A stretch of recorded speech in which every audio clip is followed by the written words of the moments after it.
seguir tus sueños, sin olvidar mantener los pies en el suelo. Destapa tu corazón y no tengas miedo, sin alterar el pulso de tus sentimientos.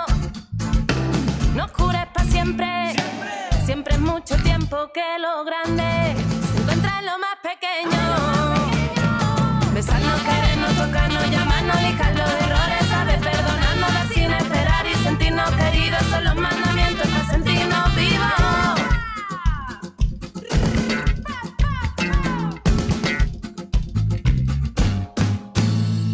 Empieza a olvidar a los que te olvidaron para sentirte libre, sin dueño ni amo, para verte más guapa y alegrarte el día. Besar tu reflejo y sube tu autoestima.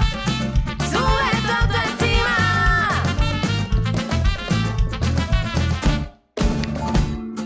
Todos necesitamos sentirnos llenos, lo bueno se nos escapa en cualquier momento.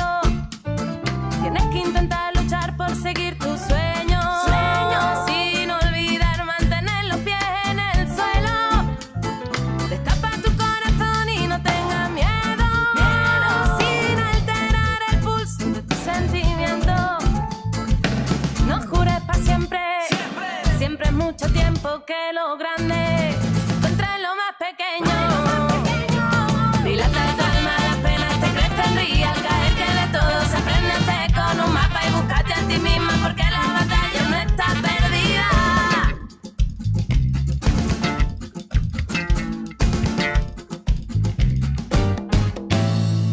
Sigue tus impulsos y no te arrepientes, y si te equivocas no sientas vergüenza. Oye, más que habla, siente más que piensa, que tras el esfuerzo está la recompensa. Que las cosas más grandes son, Que las cosas más grandes son, que las cosas más grandes son las más pequeñas. Que las cosas más grandes son, que las cosas más grandes son, que las cosas más grandes son las más pequeñas. Que las cosas más grandes, me dijo el barquero, no se compran con dinero. Que las cosas más grandes, me dijo el barquero, que no, no se compran con dinero. Que las cosas más grandes son, que las cosas más grandes, que las cosas más grandes son las más pequeñas. Que las cosas más grandes son, que las cosas más grandes, que las cosas más grandes son las más pequeñas. Que tus impulsos y no te arrepientes, si te equivocas no sientas vergüenza. Oye, más que habla, siente más que piensa, que tras el esfuerzo está la recompensa. que las cosas más grandes son las más Que las pequeñas. cosas más grandes son las más pequeñas. Que no nos mientan.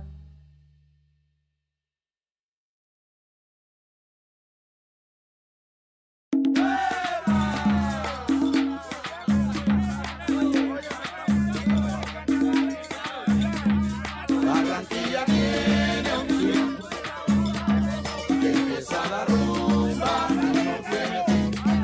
Barranquilla tiene un no sé qué, pa' bailar la cumbia, cuya y más vale. Barranquilla tiene un swing que empieza la rumba y no tiene fin. Barranquilla tiene un no sé qué, pa' bailar la cumbia, cuya y más vale. Tiene Barranquilla un swing sabroso, y sobre todo por ese ambiente tan popular. Es que Barranquilla siempre está de fiesta, siempre está de rumba. Barranquilla siempre tiene un buen motivo para festejar.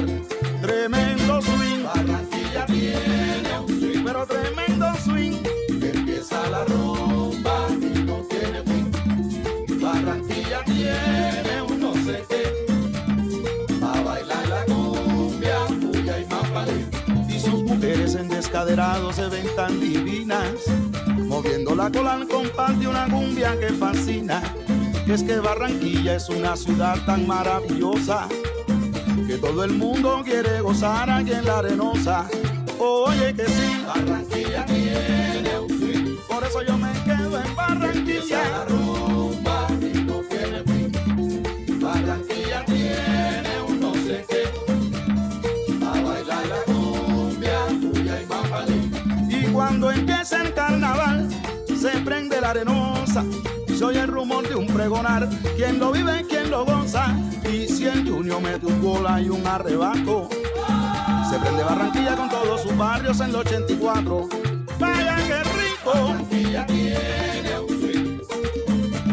Empieza la rumba y no tiene fin. Barranquilla tiene un no sé qué. A bailar la cumbia. ¡Ay, Barranquilla, como te quiero! ¡Esto es para gozar!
everybody. How is everybody doing on this Friday? I hope you guys enjoyed a little bit of entertainment while the music was playing.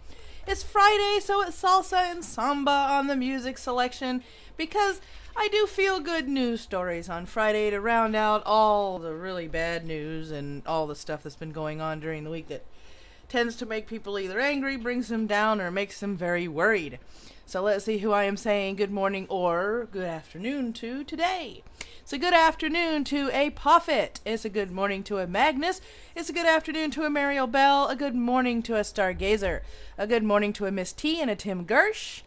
A good morning to a Numbed Skull. Let me see as I scroll down. Oh yeah, good morning to a Panina Chan. Good morning, Panina Chan. How are you? And a good morning to Green Badger. So that is everybody. How is everybody doing this morning? Yep, coffee. I am on the last cup of coffee, which will round out my coffee pot for the day. Usually have one pot in the morning and drink water for the rest of the day, so I don't screw myself up too much. So, this week's going to be tight for Ronan and I, but next week is going to be a lot better. So next week I think is really going to kick the Operation Get Me the Fuck Out of Here into high gear. I am doing good this morning. I did wake up coughing a little bit, but it wasn't as bad as most, so I am here because I like being here talking to my live chat. So, yeah, so next week the moving process is going to be kicked into high gear, and he is going to make enough money not only to get himself a laptop, but for us to finally get caught up on the rest of the bills, and for me to start buying plastic storage containers, for me to start the sorting process so I can finish packing all the stuff that I'm not using, and then start sorting out my clothes as to what clothes I'm going to be using every day and what clothes I can pack. For those of you that are following me on Twitter and in my Discord, the car has been checked out. From what we can tell, there is no transmission issue with the car. It is because we were too broke to afford oil changes, so the car went without an oil change way longer than it needed to, and it had a lot of sludge in the engine. There's no warping that the mechanic could see of any of the engine parts, so that's good news. So it could use a second flush because of, the sludge that developed in the engine. So we're still looking at a second engine flush and oil change until we get all that crud out of the engine so we can get the old Explorer moving the way it should. It's running smooth. There's no problems. Yep, they checked the oil filter. They changed all that. So, but as my father taught me, before you go on, this long trips, you need to make sure that your vehicle is in tip-top condition, and that's exactly what we're doing. We're getting estimates for things we can't afford at the moment. If things require estimates, we're doing tune-ups, oil changes, and all that jazz to the car now, so we can get it road-worthy. So at the end of February, or maybe the first week of March, I'll be on my way to Texas. So, and that'll entail me staying in Exploder. Well, it's the only thing we can afford at the time, Magnus. Trust me. I prefer to CRV. I like my Hondas. But Ford was the only thing on the lot that we could afford, and we're second chance financing, so most of you probably know how that goes. So, yep, I'll be giving you guys updates. Once I get to Texas, I'll be staying in a weekly efficiency hotel, so I can actually look at the hotels that the apartments or rental houses that I found online in person, because my mother was in real estate and she always told me never rent a property sight unseen, and that includes looking at the pictures on the internet, because what's on the internet can't always be trusted. You got to see it in person. Yep, Fixer Repair Daily. Thrax, good morning, my lovable guard dragon of the internet. Well, part of the trial packing process is after I get everything sorted and put in the containers, I'm going to start, morning MC, I'm going to start seeing if all the stuff fits in the Explorer, and to see if I need one of those travel eggs to go on top, or if I actually need one of those trailer hitch assembly to get one of those small little U-Haul trailers in the back. And that's going to be interesting, because if I have to do that, that means I have to back the thing into the driveway. That might be a video people could laugh at, because I've never driven anything with a trailer behind it, so that'll be an experience. That'll definitely be an experience. Oh, when I win the lotto, I will help you out. Yeah, I wish I could win the lottery. It'd be a whole lot easier on a lot of us. There are a lot of people I want to support through Patreon and stuff that I can't do it right now, but once we move and get settled in, we may be able to start helping people. Morning, Neil. It's okay, we haven't started anything yet. Tetris theme on repeat? Oh, yeah, definitely. I was a Tetris champ, man. I can make anything fit anywhere, and yes, I know that's a double entendre. First tweet for the day is the Joint Chiefs of Staff tweet, which is, check out the latest issue of Joint Force Quarterly. It's a newsletter. Morning, Sarah Lee. It's a newsletter that they take out so you guys know what's going on behind the scenes with the Joint Chiefs of Staff, what they can release to the public. It's really informative. It's a really good read, so check that out. Dana from the Department of Defense actually did a briefing with the Joint Chiefs. Director Lieutenant General Kenneth M. McKenzie. I was going to read you a snippet of that, but it is a very, very long transcript. So all that's linked below if you guys want to take a look and read that. The outreach program is in full swing. It's a web-based tool that will provide customized guidance to veterans who desire to upgrade or change the conditions of their military discharge. So if you know a veteran, please send them this tweet or give them this link, Morning Callie, so they can get information on, getting that process rolling if they feel they need to change their military discharge status. So there is that. And the last one, it is National Spouses Day, and the Department of Defense is celebrating military spouses. Because a lot of times there are married couples in the military, one goes off and one keeps the homestead straightened out, but they're spouses nonetheless. And if you're not military, just hug your spouse today and tell them how much you appreciate them. I know I appreciate Ronan, even though he's probably on the road and not listening to the show, but that's okay. He's trying to get me to Texas as fast as earthly possible. So that is, those are the tweets for the day. There was this brilliant thing on Top Gear where they tried to destroy a helix and it kept starting even. Oh yeah, I saw that one. I saw that helix episode. Oh my God, they tried to destroy that thing so many different ways and it just kept starting. Yeah, I am coming to Texas, Sarah Lee. Right now I'm looking at the Irving area. So when I get there, hopefully we'll be able to hang out and have a little bit of fun. Alright, so let's see here.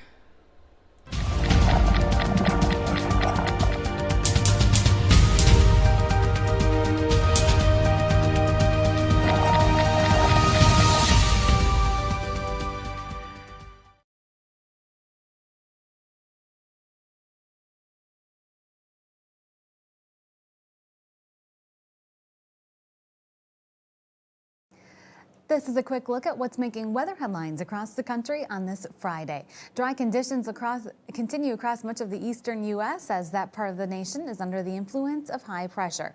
In the northwest, though, there'll be no shortage of snow and rain and even some flooding concerns with more rainfall on the way through the weekend ahead. And a few areas where we have some fire weather concerns, one of which is in Southern California and the other across parts of the Southern Plains. For today, though, we're enjoying mainly dry conditions across much of the east, but we do have a system that's up in Canada, and that's going to be dragging a cold front across much of the central and eastern part of the country through the end of the day today. Showers will ramp up as we head into the evening hours from the Ohio Valley all the way down toward the Gulf of Mexico. Further toward the northwest, we have more higher elevation snow and lower elevation rain, with the ground already so saturated from recent rainfall in the northwest, especially closer to the coast. We do have some flooding concerns heading into the weekend with those rivers and streams already running high. Snowfall totals through Monday certainly impressive, especially in the upper elevations. The precipitation comes as rain in the lower elevations, and from the coastal range up through the Cascades, rainfall totals through the weekend could be along the lines of an additional 2 to 4 inches, and then of course snow in the upper elevations. Some fire weather concerns across portions of Colorado into Kansas, Oklahoma, and into northern Texas, where we have red flag warnings. A strong southerly wind, or wind coming out of the southwest, along with dry relative humidities, will create weather conditions in which, if a wildfire were to start, it would spread quickly. Santa Ana winds are also expected to return across Southern California, especially as we head into the day tomorrow. High of 68 under sunny skies, though, in Los Angeles today. Cooler weather on the north side of this front that's moving across the central U.S. 42 in Denver, 39 in Minneapolis, but upper 50s in St. Louis. All right, and that is the weather. So let's go on with the news. All right, the first stream of good news this morning. Get this a little bit bigger so you guys can see it. Is crossing guard directs traffic and lives of children in his community. Wilmington, Delaware. Earl Tate smiles when he sees one of his kids coming. A 5-year-old headed to the bus stop for kindergarten. Hey, the child calls, running to Tate for a high five. Tate seems to offer his gloved hand, but lifts it up before the child can make contact. A swing and a miss for the elementary schooler. What's the matter? Can't catch it? Tate teases with a throaty chuckle. And the pint-sized student, smiling, tries again, but Tate, about 2 feet taller, plays keep away. Come on, Tate laughs before giving in. How did you enjoy your days off? Tate, 66, is a crossing guard. He has been watching over an intersection in northeast Wilmington every school day for 19 years. He does it for free, and he loves it. Yes, indeed, he said on Tuesday, smiling in his yellow safety vest at 26th and Jessup Streets. I'll be out here having myself a ball of fun with the kids. God, that smile could light up a room, probably. He gets up at 4:30 a.m. every day to greet and protect children waiting for the bus. From 6 to 8:15 a.m., he helps high schoolers, middle school students, and what he calls his little ones start their day. In short time he spends with the students, Tate sees his role as much more than a steward. He teaches kids sign language, challenges them to race each other to burn off their energy, and improvises rap songs creating rhymes with their names. He's Earl the Pearl. He plays hot hands and a hand-slapping game with the children and performs his impressions of Elmo, Fat Albert, and Mickey Mouse. In the springtime, he said, he brings jump ropes and dumbbells to keep the young people busy while they wait for the bus. Tate says he has a lot of love to give. If we don't know how to receive it, we won't know how to give it out, he said. Abigail Downer, a 12-year-old student at Springer Middle School, said Tate is the best. He's always making jokes, she said. He even makes his own music with his mouth. He always makes me feel happy. He always asks if I'm okay. Downer said Tate also quizzes her on multiplication tables, which helps her. 2 children walking by with their parents. He asks, how those grades coming along? Tate said he wants to teach children to use their mind for more than just a hat rack. Once you learn how to do it up here, he said, pointing to his head, you got it made in the shade. Tate is fond of rhymes. In between rounds of kids, Tate smiles and sings to himself, dee dee dee dee dee dee doo, and signals to drivers who honk in greeting. Hey, hey, Tate says to drivers as they pass. All right, uh-huh. He waves, followed by a gesture to hang loose, what he calls hang on in there, and the sign language expression of love. He also greets adults who walk by with a grin, a fist bump, and a cheerful, you have a nice day now. Teresa Barrett, a teacher at nearby child care center's LJ Playpen Academy, walked one of her students to the bus stop Tuesday morning. The 30-year-old remembers Tate helping her cross the street when she was a child, walking to Warner Elementary School. It had an impact on you, seeing him giving you high fives, she said. Some kids don't get that happy morning, and it makes their morning. Barrett said Tate has had a large impact. There's nowhere you can go on this side of town without and someone not know Mr. Earl. Tate's passion for traffic safety stems in part from her personal experience. When he was 5, he said he was run over and dragged about 30 feet by a car. Severely injured, he was in a coma for a month and a half and his right side was paralyzed. But Tate, who walks with a cane, hasn't let his physical challenges stop him from smiling. Unflinching optimism is part of me, he said, and he couldn't name anything he doesn't love.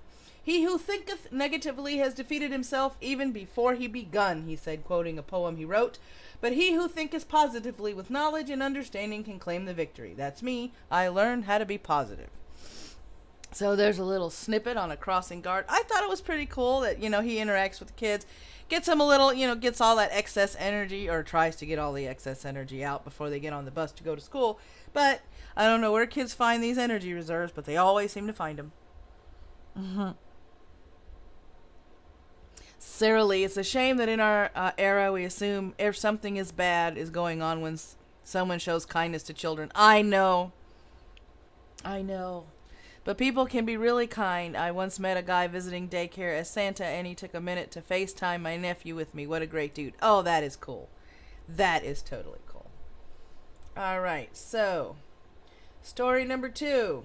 Very good Pitbull heroically saves her humans from carbon monoxide poisoning. Ruby, the pit bull, is a hero, and it's an all-natural instinct, says her owners. The 3-year-old trained therapy dog doesn't bark very often, but she had a very important message to communicate on the night of January 19th. According to WIVB.com, Ruby's owner, Ronnie Nando and Christopher Hall, had recently set up a propane heater in their Lakeview, New York home. However, this didn't immediately come to mind when their typically well-trained pup proceeded to bark and whine incessantly that Thursday night. Typically, she only barks for one reason, and that's if someone's at the door, Ando told WIVB. Ruby's vocal signaling went on for close to an hour and a half before humans realized they better go check out why. Sure enough, Ando went downstairs and smelled the propane gas coming from the garage. Luckily, their very good girl had picked up the scent and was trying to get their attention and warned them. She succeeded before carbon monoxide poisoning could set in. And here is Ruby. Isn't she a pretty pitty? Oh my goodness, that dog is absolutely gorgeous. Absolutely gorgeous. Oh my gosh. Thanks to Ruby, everyone's okay. Pit bulls are very protective of their owners, Ando told Fox News. Ruby, who is trained through Paws for Love with the SPCA, does not have rescue training. Her owners believe her heroic behavior was all doggy intuition. Ando is a pit bull advocate and wants her community to know that these dogs get a bad rap. They are very protective, she tells WIVB. They are really amazing dogs if they are trained well and kept active. When asked how they rewarded Ruby for her bravery, Ando tells people, she had a venison roast, and I took her to McDonald's for an ice cream cone. Feels like a feast fit for a hero indeed. Yep, exactly. And once again, if you want that cute little picture, oh my god, that puppy picture is just so cute. Is the puppy. More pictures of Ruby. There we go. Alright, next story. Man with Down syndrome starts $1 million sock company. For most of his life, John Cronin completed his outfits with a pair of wild socks. His older brothers often asked Dad, Mark Cronin, to curb their little brother's outrageous style, but John simply ignored them. They are not the fashion police, John told Today. I love all the socks that are very, very colorful, and let me be me. Look at that smile. Ha! The 21-year-old Long Island man has Down syndrome. As high school graduation loomed, he began considering what he wanted to do with his future. He knew that he wanted to start a business with his dad, but wasn't sure what type. At first, he thought he wanted to have a fun store, though he wasn't sure what he would sell. Then John thought a food truck seemed cool. One of the problems, me and my dad we both can't cook, John said. Both of us are good at eating. But then John realized he could turn his love of socks into a business. I wanted to do something fun and creative, he said. Yes, dogs can be really, really good. In November 2016, John and Cronin settled on the name of the business, John's Crazy Socks, and designed a website and logo. I came up with a catchphrase, John said, socks, socks, and more socks. They launched on December 9th, 2016, and felt stunned by the overwhelming response. They quickly sold out, and Cronin had to go to local stores to buy Christmas socks to keep the warehouse stocked for the holiday season. John's Crazy Socks is what's called a pick-and-pack warehouse, which means they distribute socks made by other companies. One of John's favorite jobs at work is sock wrangling, where he picks out the socks and packages them for delivery. The model has been very successful for the Cronins. In a little over a year, they have shipped more than 42,000 orders and brought in $1.7 million in revenue. Cronin attributes his success to John's dedication. John is a role model, said Mark. We want to show what's possible. But Mark also believes the company remains successful because it also focuses on 4 principles. The first is that company provides hope and inspiration. We hire people with disabilities. It shows here. Here's what people with disabilities can do if you give them a chance, Mark said. They also give back. John's Crazy Socks donates 5% of its profits to Special Olympics. John is a Special Olympian and is currently training to compete in snowshoeing. The company also designs special socks for other causes such as autism and Williams syndrome. John's Crazy Socks donates $2 from each of the cause socks to local and national organizations. Giving back is an essential part, said Mark. Their general socks feature everything from Abraham Lincoln to A Clockwork Orange to astrological signs to beer to NFL quarterbacks. While knee socks are popular, the company sells crew socks and even diabetic compression socks. We have 1,500 different kinds of socks, says John. His dad added, we have socks you will love, and that last secret to the company's success is that they make it personal. Every package gets a thank you note from me, John said. This personal touch makes customers very happy, but keeping it personal also means that the bond between father and son grows. This is very personal to me. I am building a business that my son can have meaningful work, Cronin said. This is the sock for the awareness for Down syndrome.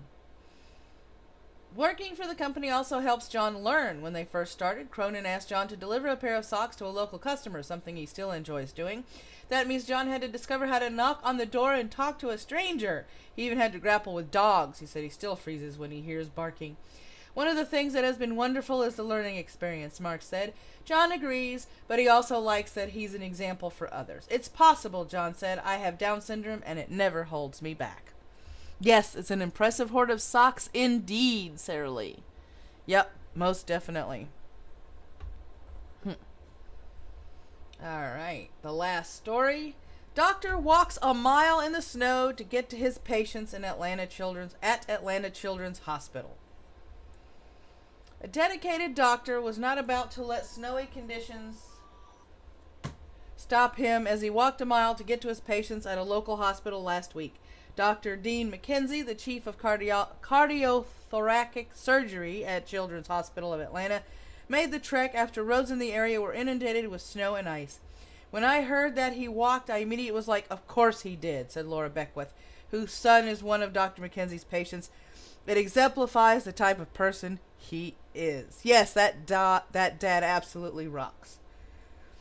The highly unusual snowfall in the region left roadways tough to navigate. In addition, local schools and non-essential government offices were shut down, but not the hospitals.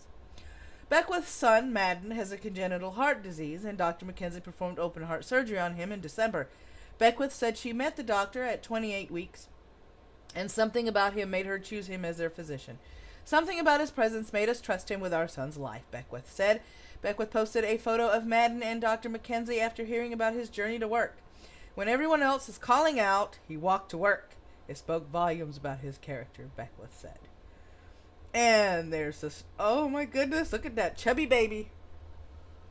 Children's Healthcare of Atlanta, for those of you that do not know, is one of the hospitals that run on charities. They do charitable work and help children out any way they can with the donations that they receive. They are only able to operate due to those donations. So please, if you have a child's health care hospital in your area, please give of yourself and donate to help the children in those hospitals. And that is the good news of the day. Yeah, I love to hear, stories about doctors like that. I love to hear good news stories about doctors, everyday people, police officers doing good in their community. And I like to share those with you every Friday because I like to balance out the bad with a little bit of good at the end of the week. I mean, who doesn't want to end the week with a smile for their morning news? I know I do. So, there is that. And every Friday is going to be these kind of stories. So I hope you will join me every Friday for good feeling news stories for a change. Let me see. Oh yeah, tonight at 7 p.m. There will be coffee talk. I haven't decided what the subject is going to be, or if I'm just going to do something completely geeky. It might be completely geeky. I'm feeling my geek. And I don't mean Geek Thulu. I think I'm feeling my geeky side. I may come up with something about movies or something like that. So, stay tuned. Alright, next one.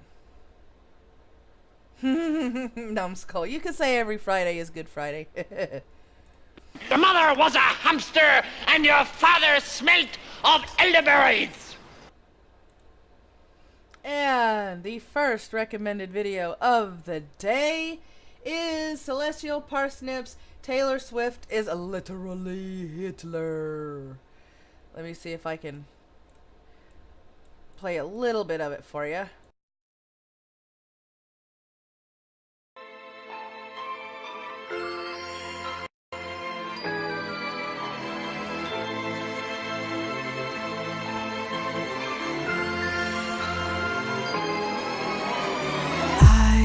Don't like you or your race. Don't want you in this place. The melanin in your face. Oh, the Jews. No, I don't like you. I don't like minorities. The way you rub your hands with glee. You took all my money. Nicht gut. No, I don't like Jews. But I got smarter and was Chancellor back in Deutschland.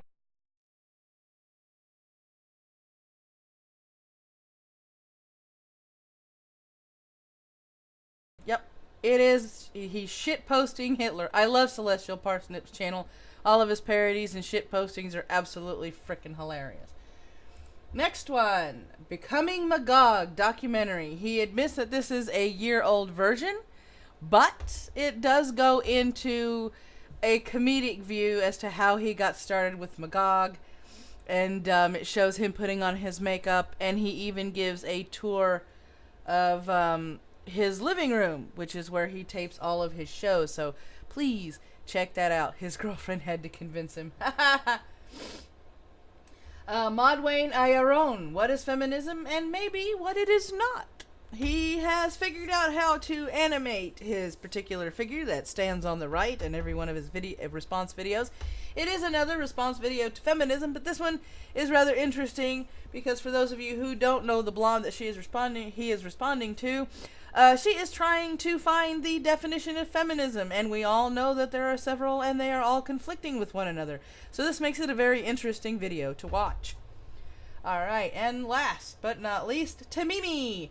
Why is nobody talking about Logan Paul's video #1 trending where he does this documentary on suicide after he got the lightest of wrist slaps for his Suicide Forest video? She does go on a little bit of a rant, but it is worth a see. It is worth a watch indeed, and those are the recommended videos of the day. So I will hide this. And I will turn on the live stream announcements because we do have quite a few, it being Friday. I've got 7 all times are Eastern Standard Time. 7 p.m. Eastern Standard Time is Coffee Talk, so please stay, pay attention to the Twitters to figure out what the subject for tonight's Coffee Talk is going to be. At 9 a.m. on Mondays, Wednesdays, and Fridays, our very own Numbed Skull in the chat does The Great Debate. Debates in a game show format, which makes them entertaining to watch and informative to see and listen to. So, Kumite at 11. So in 2 minutes, he's going to start playing music on Tonkasa's channel. The Ghost is taking a poo on Sinatra's channel at 6 p.m. Hellcats, beer, pizza, peanuts, whatever you want. Tune in to Jason Braziel as he either plays games, does commentary, or does a little shit posty thing when he finds random things on the internet. Again, check the Twitters to see if he is what's going to be on his show tonight. 9 o'clock on Scribelight's channel, we have Lords of the Night with SDA and the Monkey Who Rants. And after that is over, Minions of the Zoo has a night stream. So tune in to that. If any of you want to recommend any scheduled live streams meaning live streams that happen on a regular basis, feel free to DM me either on Twitter or Discord with the date, the day, the time, and the channel, and the general subject about what the live streams are about, and I will be more than happy to include them and shout them out at the end of the show like I do at the end of every show. Now, tonight, I think at 10 p.m. 10 p.m. on Reading Ren's channel, I am going to be on Shitlord's Theater, or I'm going to try to be, because that is fun. We heckle old public access, or public domain movies, and it is a blast to do, and I feel like having a blast tonight, so you will catch me there. Saturdays at 10:30 a.m., Rhetorical Entertainment does a podcast, so check that out. And Sunday, Fun Day with Red Robot, starting at noon Eastern Standard Time, where he has a plethora of shitlords for your edification. So please check out the weekend live streams as well. And also pay attention to the Twatters and Discord, because I do live streams on the weekends too. So, let me see here. On that note, yes, Panina. She hollered at, oh, phooey. Oh, yeah. Also, Saturday, 8 p.m. Eastern Standard Time, there is American Reality on Mitch the Ripper's channel. And Panina Chan has Gator and Frog starting at midnight on Saturday, where they do a podcast about gaming news and what's new in the gaming world. Panina teams together with a Canadian rogue, some guy from Nemo from Australia, and Draconeth, and they all discuss things, and they often have a guest on the show. So please keep your eyes peeled for all the live streams going on during the weekend. So there we have that. Thank you, Panina, for the reminder, girl. I gotta write all this crap down. Okay, on that note, my friends, thank you very much for coming. May your coffee ever flow, may your caffeine be ever strong, and may you have a fantastic Friday. Take care, my coffee nuts.